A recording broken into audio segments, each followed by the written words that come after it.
Hello again, third grade. So the last time we left off with William in The Boy Who Harnessed the Wind by William Kamkwamba and Brian Mueller, sharing the book with gracious permissions from Puffins. Last time we left off, William had returned to school at Medici, and very exciting news. He was going to be getting on a plane and heading to Tanzania to participate in TED Talks as a TED Fellow. So let's pick up with chapter 15 and see what happens with William. Chapter 15, Meeting Ted and Tom. After arriving in Arusha, I boarded a bus to the Negrotto Mountain Lodge, where the conference was being held. As the bus exited the airport, I gazed out the window to see if Tanzania looked any different from Malawi. But what I saw was very similar. The highway was filled with minibuses crammed with people. A giant lorry belched smoke and swerved to miss an old man on a bicycle. There were children in rags hawking cigarettes on the roadside. That means trying to sell them. While students in bright uniforms marched through the dust to school. I saw village women balancing loads of vegetables on their heads and farmers tending their fields. But unlike Malawi, Arusha had trees, and not only that. After some minutes, the shuttle driver pointed off in the distance and said, "Look, there, Kilimanjaro, biggest mountain in Africa." Mount Kilimanjaro appeared even more grand and majestic than I had seen in books, with ribbons of white snow along its peak and cloaked in a thin layer of clouds. It was hard to imagine that ordinary people like myself actually climbed to the top, but I knew they did. In my head, I began making a list of all the other places in the world I wanted to see. Now remember, this is William's first trip anywhere. So taking in all these new sights and experiences is an incredibly big deal. The mountain filled me with great confidence, but it all seemed to vanish once I reached the hotel. The lobby was a scene of chaos and confusion, filled with white people speaking English and Africans with strange and foreign accents. Everyone was chatting on their mobile phones and talking in loud, booming voices. I prayed that no one would speak to me, and after registering at the Welcome Center, I walked to the corner of the room and tried to disappear. Think for a second, why might William be feeling this way? No such luck. After some minutes, a man walked up and stuck out his hand. He had red hair and wore purple and green eyeglasses. "Hello, welcome to TED," he said. "My name is Tom. Who are you?" I practiced only one line of English, so I let it fly. "I'm William Kamkwamba, and I'm from Malawi."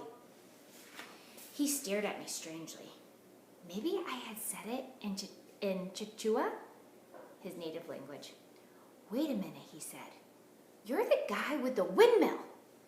Tom Riley was in charge of organizing all the corporate sponsors at TED, including the ones who had paid for my airfare and hotel. Months earlier in New York, Amika, the Nigerian blogger, had told Tom about my windmill, saying, "You'll never believe this story." But Tom didn't know that Amika had then searched under every rock in Malawi to find me. After talking a while, Tom asked if I wanted to tell my story on stage, in front of all these people. I shrugged. "Why not?" "Do you have a computer?" he asked. I shook my head. "Do you have any photos of the windmill?" I did have these. A friend of Dr. McKisney had visited Medici a few weeks earlier and had helped prepare a presentation in case I needed it. He'd done this on his laptop, though at the same time I had no idea this was a computer. To me, computers were big like televisions and plugged into a wall. Before the man left, he handed me a strange cube, a flash drive, attached to a rope and said, "Wear this around your neck. This is your presentation." So when Tom asked about my photos, I handed him the cube. He then plugged it into another laptop and said, "I'll just copy these onto my computer." So think about how magical this must seem to William. because he has never had the same amount of experience with computers as anybody that he's now interacting with, or the amount of experience or knowledge that you all have as to how computers work. So think back to the very, very beginning of the book and all those elements of magic that he brings in. This must seem like one of those little bits of magic. It was then that I realized what a laptop was. Of course, I thought, it's a portable computer. What a good idea. Sensing my delight at this discovery, Tom asked me, William, have you ever seen the internet? The what? No, I said. In a quiet conference room, Tom sat me down and introduced me to this most amazing tool. This is Google, he said. You can find answers to anything. What do you want to search for? That was easy. Windmill. In 1 second, he pulled up 5 million page results. Pictures and models of windmills I had never even imagined. So think about the sources that William used in order to gain the knowledge necessary to build his windmill. He was using hand-me-down, outdated books from an incredibly small library pieced together out of basically nothing. So his ability to gather information was incredibly limited in comparison to all the information that we have access to, right? You can get on Google and Google absolutely anything. Right now, you're on YouTube watching a video that I'm making from the comfort of my home. These are technological feats that William could not have even wrapped his head around. So just keep that in mind. My God, I thought, where was this Google when I needed it? Next, we pulled up a map of Malawi, then a photo of Wimbe itself, taken from a camera in outer space. It's funny to me now. At this conference in East Africa with some of the world's greatest innovators of science and technology just outside the door, there I was in this room seeing the internet for the very first time. Tom helped me set up my own email account. And for the next week, he introduced me to a range of technology, smartphones, video and 35mm cameras, even an iPod Nano, which I turned over and over in my hand before finally asking, where's the battery? So, I don't know if you guys have seen an iPod Nano. They're the small little iPads. They're like little squares. Store your music. Where's the battery? Not long after, I'd been hacking into iPads and iPhones and repairing them for people. But the most amazing thing about Ted wasn't the internet, the gadgets, or even the breakfast buffets with 3 kinds of meat, plus eggs and pastries and fruits that I dreamt about each night. It was the other Africans who stood on stage and shared their visions of how to make our continent, so all of Africa, a better place. There was Cornelia Wango, a biologist from Congo who risked his life to save endangered animals during the country's Civil War. He'd even buried his Land Rover engines and stashed lab equipment in the trees to hide them from the rebels. A man from Ethiopia invented a kind of refrigerator that works using water evaporation from sand. Others were doctors and scientists using creative ideas and methods to fight AIDS, malaria, and tuberculosis. Even Eric Hersman was there, one of the first people, along with Mike McKay, to write about my windmill on his blog, Afrogadget. Eric was raised in Kenya and Sudan as the son of missionaries. What he said summed up our crowd perfectly. So this is a quote from Eric. He says, "Where the world sees trash, Africa recycles. Where the world sees junk, Africa sees rebirth." I'm going to say that one more time. And I want you to think about William. Where the world sees trash, Africa recycles. Where the world sees junk, Africa sees rebirth. Think about everything that William has used to create the windmill and his other contraptions. Did he go to the store and buy brand new parts to put everything together? He couldn't. He didn't have the funds to do so. He went to the junkyard. He scrounged. He borrowed. He found what people had discarded. Junk, right? he reused it and created something new, a rebirth. So many of the people that are at this TED conference with him are doing the same exact thing. As far as my presentation went, when I heard Chris Anderson, the event's host, call my name, my legs refused to work. "Don't worry," Tom whispered, squeezing my shoulder. "Just take a deep breath." My heart beat fast like a Maganda drum as I climbed the steps to face the audience, which totaled about 450 people. Imagine that. There's like 10 structures in William's small little village, mostly his family. And he's now going to get up on a stage in a country he's never been to and present to 450 people. Whew, my goodness. I'm nervous for him. Jeez. All the inventors and scientists and doctors who shared their stories and ideas the previous days, they were now watching me.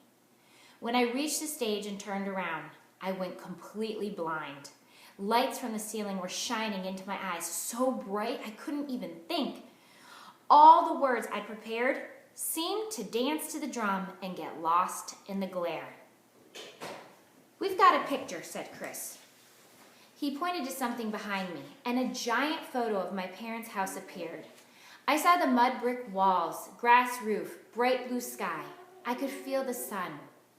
"Where is this?" he asked. "This is my home. This is where I live." "Where? What country?" "In Malawi, Kasungu," I said, then quickly corrected myself. "Ah, Kasungu, Malawi." My hands began to shake. "5 years ago, you had an idea," Chris said. "What was that?" "I want to make a windmill." Chris smiled. "So what did you do? How did you realize that?"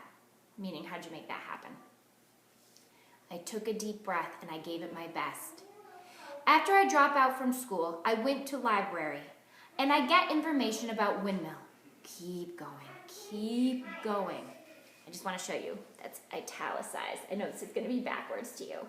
Keep going, keep going. So it's like a little mental mantra that he put into his story. And I tried and I made it. I expected the audience to laugh at my silly English, but to my surprise, all I heard was applause. So think about that. Not only is he speaking in front of 450 people, he's speaking in front of 450 people in a language that he's not all that comfortable with, right? We just heard a few pages ago that he'd been practicing that one line of English to introduce himself. So imagine getting on a stage and having to present in an unfamiliar language. It takes so much courage. Now, not only were they clapping, but they were standing and cheering. And when I finally returned to my seat, I noticed that several were even crying. After all the years of trouble, the famine and fear from my family, dropping out of school, Kamba, the dogs, death, and the teasing I received trying to develop my idea, I was finally being recognized. For the first time in my life, I felt I was surrounded by people who understood what I did. A huge weight seemed to leave my chest and fall to the assembly hall floor. I could finally relax. I was now among colleagues, meaning peers. For the next couple of days, they lined up to meet me. "William, can I take a photo with you? William, please join us for lunch." One line from my presentation even became a kind of motto for the conference. Everywhere I went, people shouted, "I tried, and I made it." I was so flattered. I wish my parents, Gilbert and Jeffrey, had been there to see it. They would have been proud. When I first met Tom, he asked what I hoped to obtain someday in my life. I told him I had 2 goals: to remain in school and to build a bigger windmill to irrigate my family's crops so that we would never go hungry again. Basically, this was every Malawian's wish. But Tom seemed confident that over the next several days, and over the next several days, he approached many of his friends and colleagues at the conference and asked for their help. By the time it was over, he had raised enough money to get me started. I'm so grateful to everyone who assisted me, and I pray that God blesses them all. After the conference, Tom flew back to Milwaukee to meet my family and to help enroll me in a better school. When the taxi turned onto the dirt road towards my house, the windmill appeared in the distance, looking so beautiful. As usual, its blades were spinning fast and causing the tower to sway back and forth. "It's more than functional," Tom said. "William, this is art." What do you think he means? Think about that for a second. I gave him a tour of our compound, showing him the car battery and the bulb. He laughed at the pile of radio and tractor parts in every corner of my room. "I think every great inventor has a pile of junk someplace," he said. I also demonstrated the light switches, circuit breaker, and the way I waterproofed my bulb outside. For the porch light, all I had were Christmas lights, so I hollowed out a regular incandescent bulb and wired the Christmas lights inside. This shell served as both a weather protector and a diffuser, meaning helps to spread. "There's more to this than I thought," Tom said. I just laughed. I hadn't even told him about the famine. Back in the Longwy, Tom and I visited the offices of Baobab Health, located on the grounds of the Kamuzu Central Hospital, to see Soyapi and finally meet Mike McKay. Baobab was founded in the year 2000 by a British-American computer scientist named Jerry Douglas, who invented a new kind of software to help Milwaukee hospitals register and treat patients more effectively. Jerry was out of town at the time of our visit, so Mike and Soyapi gave us the tour. Mike started by showing me a small windmill kit they were hoping to use to power a village clinic. Its generator was a treadmill motor, which I'd never seen. He stuck a power drill in one end of the motor to make it spin, then took the two wires and attached them to a voltmeter, an amazing gadget. The voltmeter measured the motor's power at 48 volts, which was 4 times stronger than my dynamo. "What do you think?" Mike asked. "Yeah, it's cool." He then gave them both to me as a gift. Now that's like gold to William. "Oh, thank you," I said. The hole in heaven just kept getting wider, so things are getting better and better. Mike and Soyapi also introduced me to deep cycle batteries. Compared to my car battery, they provided a more stable amount of current for longer periods of time. I wanted to try one of these, so Tom and I went to the offices of Solaire, a local solar power dealer. We bought 2 batteries and 4 solar lamps, along with energy-saving bulbs and materials to rewire my entire compound. Workers arrived at my village the following week, and for 3 days, we replaced old wiring, dug trenches to bury cables, and installed proper light fixtures and plugs. Though, I kept my old flip-flop switches just for fun. Remember the flip-flop switches? With quality wire, a plastic conduit, meaning it's safer, and buried lines, we never had to worry about fires again. I also stuck a lightning rod on top of the windmill just in case. Once it was finished, there was a bulb for every room, including 2 outside. I also installed solar panels on my roof to help store electricity when the wind wasn't blowing. These days, every home in my village has one of these panels, complete with a battery to store power. Every single home in his village. Think about how much change this one boy has created. It is incredible to me. With each home lighted, the compound finally glowed at night.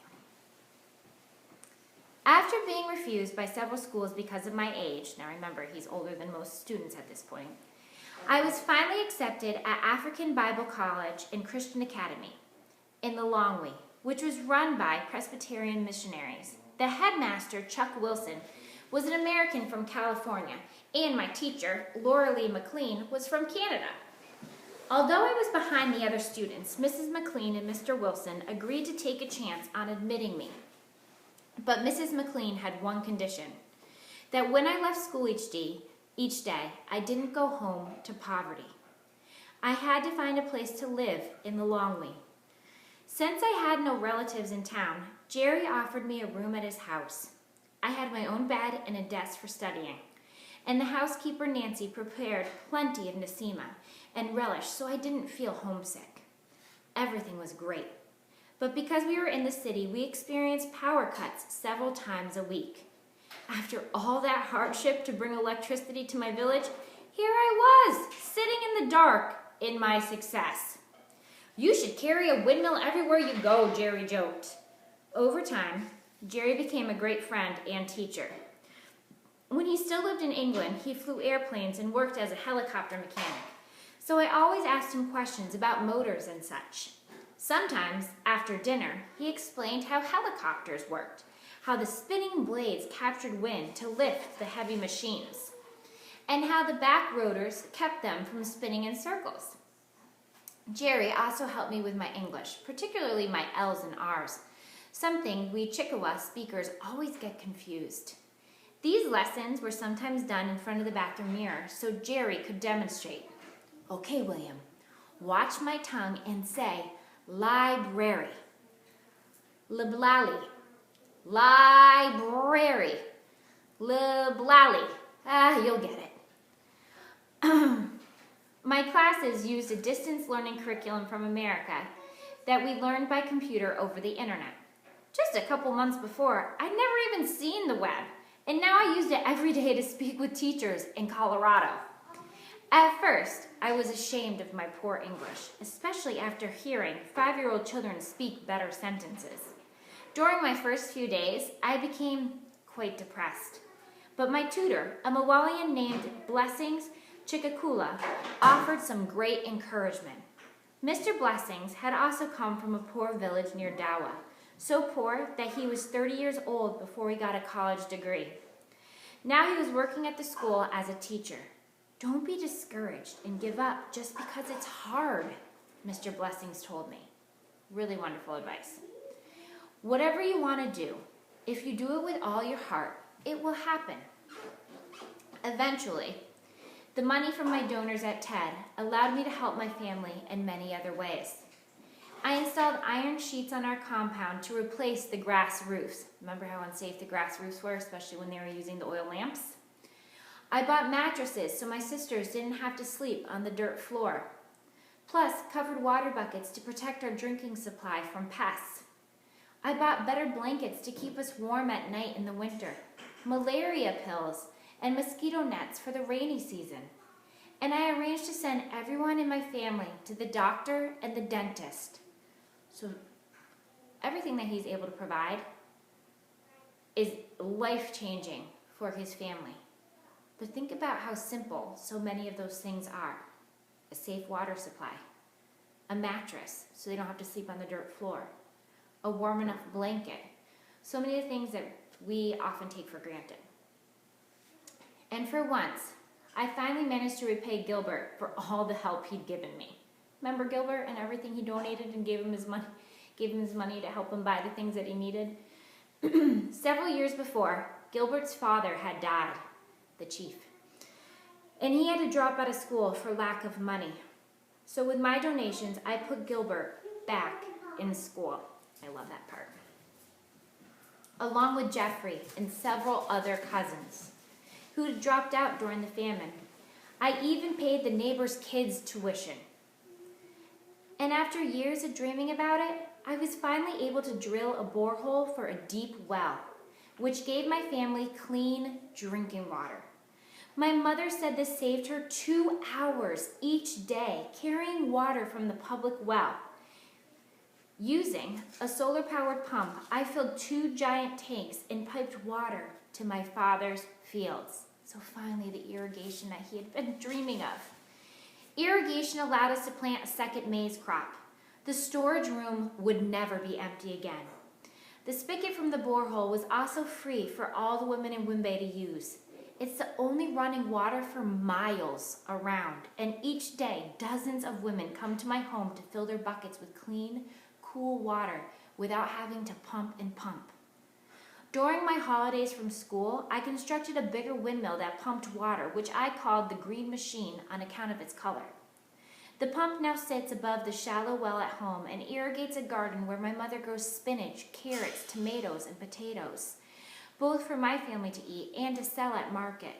Finally, the dream had been accomplished.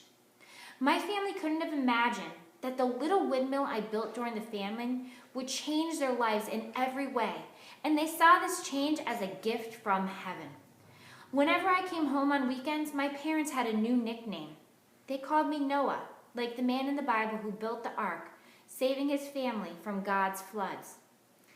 Everyone laughed at Noah, but look what happened, my mother said. My father agreed. You've put us on the map. Now the world knows we're here. So I have a little page break. You can see the little windmill right there. In December 2007, I went to the United States to see the windmills of California, just like the ones in my textbook back home. I landed in New York City right in the middle of winter, wearing only a sweater. The woman at the airport counter then informed me they'd lost all my luggage. We'll call you, she said. Huh? I didn't even have a phone. Some of Tom's friends met me at the airport. As the taxi pulled out, I finally saw the great American city I'd read so much about. We drove over smooth roads with several lanes in each direction, across bridges with no water underneath, followed by more roads and more bridges. The tall buildings in the distance appeared so pressed together that it was hard to imagine people walking between them, much less building them. So think about how unusual a city must look to William. It just so happened that Tom lived in one of those buildings in Lower Manhattan. His apartment was on the 36th floor, and I wondered how he would ever get up there. One of his friends then showed me the elevator. What is this? I asked. I pushed the button, and in 10 seconds, I was 36 floors up in the sky. Already, I had so many questions.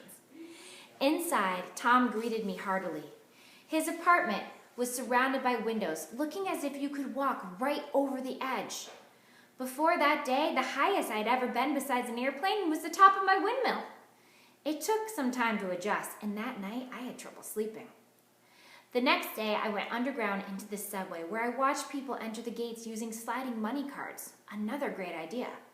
The sidewalks of New York left me exhausted, with hundreds of people running in every direction. One of the things I noticed in New York is that people don't have time for anything, not even to sit down for coffee. Instead, they drink it from paper cups while they walk and send text messages. Sometimes they walk right into you. So just imagine how different this is. And imagine seeing New York City for the first time. Wow, just it had to have been so startling. Touring the city, I began to wonder how Americans could build a skyscraper in a year, but in 4 decades of independence, so 40 years, Milwaukee couldn't even bring clean water to a village. We could send witch planes into the skies and ghost trucks along the road, but we couldn't even keep electricity in our homes. We always seemed to be struggling to catch up. Even with so many smart and hardworking people, we were still living and dying like our ancestors. The following week, I flew to California and visited the San Diego Wild Animal Park, where I saw giraffes and hippos and elephants for the first time.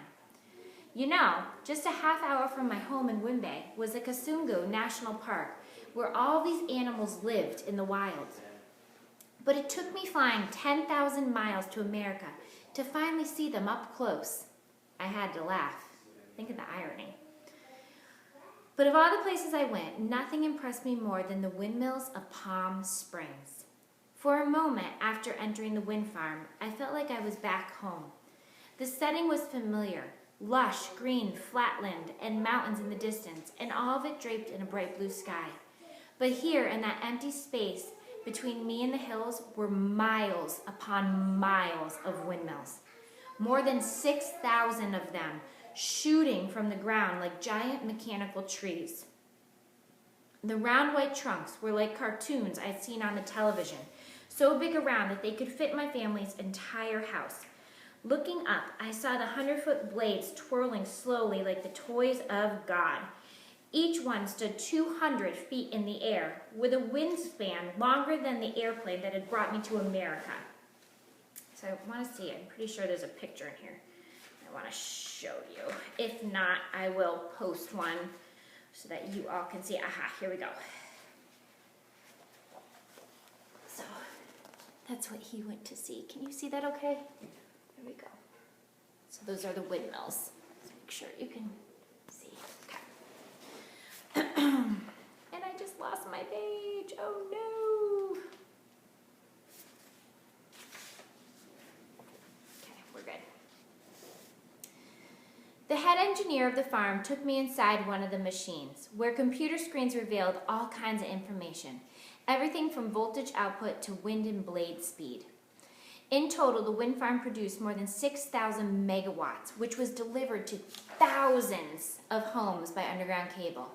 By comparison, just 600 megawatts could light up all of Milwaukee with energy to spare. At the time, ESCOM produced only 224 megawatts. Remember ESCOM being his local electricity company. It was an incredible feeling to see the machines that I'd imagined for so long. Now here they were, twisting in the wind before me. I realized I had come full circle. The pictures in the book had provided the idea. Hunger and darkness gave me the inspiration, and I'd embarked myself on this long and amazing journey. Standing there, I waited for direction. What would I do next? What was in my future? Looking across the field of windmills, I saw how the mountains seemed to tumble and dance along their twirling blades. They seemed to be telling me something, that I didn't have to decide right away. I could return to Africa and go back to school. After that, who knows? Perhaps I would study these machines and learn how to build them, then plant my own forest of mechanical trees in Milwaukee.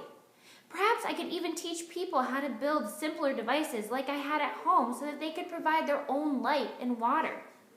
Perhaps I'd do both. Whatever I decided to do, this lesson would always stay with me. If you want to make it, all you have to do is try. And that, my friends, is the end of chapter 15. And when we meet next, we have the epilogue. Okay, so I hope you stay well, and I will be reading with you again soon.